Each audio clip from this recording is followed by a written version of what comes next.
Bonjour. Eh bien, le troisième coup d'Avignon a été donné hier soir. C'était à la Carrière de Boulbon, le spectacle de Dieudonné Nyanguna, Sheda.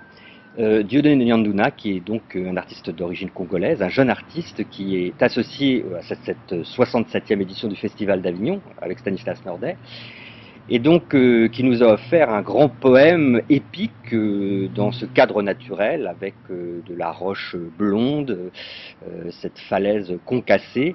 Lionel Anguda a voulu vraiment utiliser tout le site pour nous raconter le monde, nous raconter l'Afrique, son Afrique, entre violence, soif d'amour, soif tout court. Alors, son théâtre est un théâtre fragmentaire, c'est des dialogues, des monologues, une espèce de puzzle qu'on peut ou non reconstituer. C'est par moments très beau, mais c'est globalement quand même extrêmement confus, parfois hermétique. Et l'attention du spectateur se perd souvent, surtout que ce spectacle dure 5 heures. Il est rattrapé, le spectateur, par de très belles images. Hein. On a une lune qui se transforme en soleil, on a un orage, on a des dieux ou des hommes qui tombent de la falaise, des poupées de chiffon. C'est extrêmement spectaculaire. Les 14 comédiens et musiciens qui participent à ce spectacle sont enthousiastes, généreux, souvent justes. Parfois, il y a un peu de maniérisme 70s dans les chorégraphies, dans les déplacements.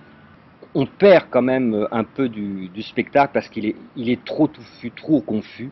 Il mériterait d'être resserré, fluidifié, simplifié pour que ce que nous dit Nyanguna sur l'humanité, sur la difficulté d'être en Afrique comme en Occident, soit mieux entendu. Impression mitigée donc, mais coup de chapeau quand même à ce jeune artiste qui a réussi à nous plonger dans une fresque épique et mythique, avec des maladresses mais beaucoup de fulgurance. Spectacle qu'on pourra voir ensuite tourner dans plusieurs villes de France.